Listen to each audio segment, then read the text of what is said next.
اکثر انسان ٹوٹ کر قبولیت اور معجزوں کی نشانی ڈھونڈ رہا ہوتا ہے کہ کہیں سے کوئی اشارہ ملے کہ اس کی بار بار کی گئی یہ دعا قبول بھی کی جا رہی ہے یا نہیں۔ وہ اللہ کو جگہ جگہ ڈھونڈتا ہے، سجدوں میں راتوں کو اٹھ کر، تہجد کے اوقات میں۔ وہ روز اپنے اللہ کے پاس اپنی فریاد لے کر جاتا ہے، لیکن تمہیں جلد ہی لگتا ہے کہ وہ تمہارا درد اور تمہاری تکلیف نہیں سن رہا۔ پھر تمہیں لگتا ہے کہ شاید صرف میں ہی محروم ہوں اس کی عطا سے۔ تمہیں وسوسے گھیر لیتے ہیں کہ شاید اللہ صرف میری دعا قبول نہیں کرتا۔ تو یاد رکھو یہ بات کہ تم اپنے ہاتھوں کو اس کے آگے اٹھا رہے ہو جو سارے جہاں کا مالک ہے۔ یہ جان لو کہ اللہ نے کبھی بھی دینے سے انکار نہیں کیا۔ اس کی صفات و عطا کرنے والی ہیں۔ تمہیں اس مقام تک لانا اس رب کی منصوبہ سازی ہے۔ تمہارا دل بار بار یہی سوال کرتا ہے کہ اللہ کن کب فرماتا ہے، میری زندگی میں معجزے آخر کب ہوں گے؟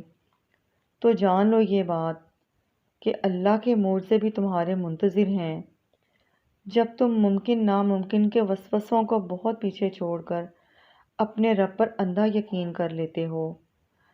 جانتے ہو اللہ کو وہ بندہ سب سے زیادہ پیارا ہوتا ہے جو اپنی کہانی کا ہر فیصلہ اس پر چھوڑ دیتا ہے۔ ایسی لاتعداد کہانیاں ہیں جنہوں نے مشکل میں اللہ کو پا لیا اور اللہ نے ان کی زندگیاں ہی بدل دیں۔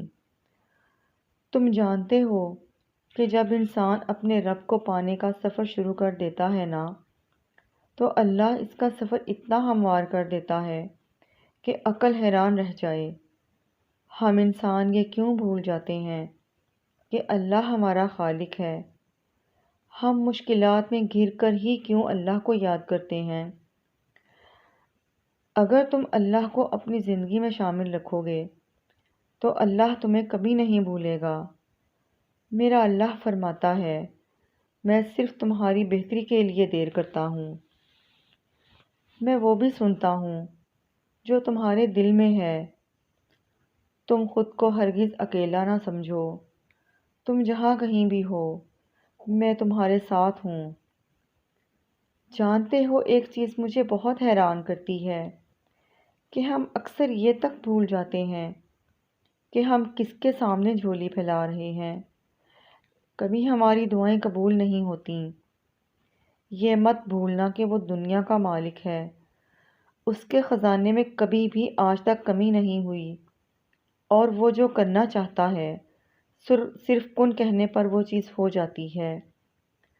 تو وہ تمہاری چھوٹی سی دعا قبول کیوں نہیں کرے گا؟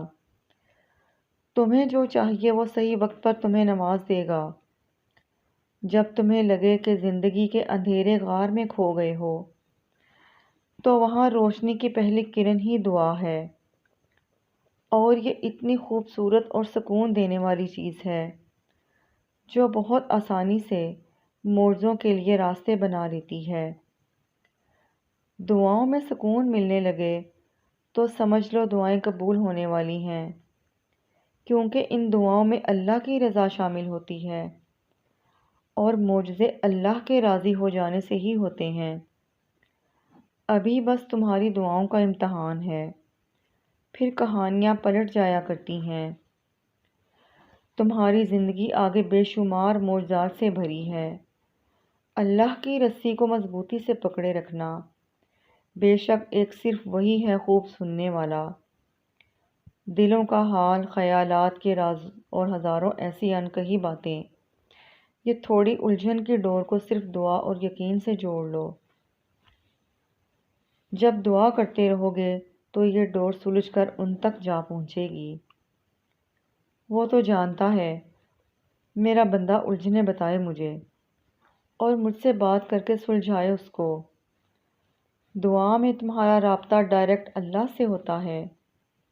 جب تم اپنی چاہتوں کے لیے دعا مانگتے ہو، اللہ تمہاری التجائیں، آنسو اور ان کا شور سب سنتا ہے۔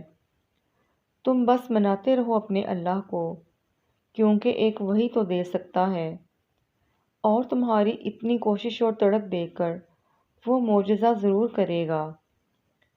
تم یہ بات جان لو کہ معجزے صبر اور یقین کرنے والوں کے لیے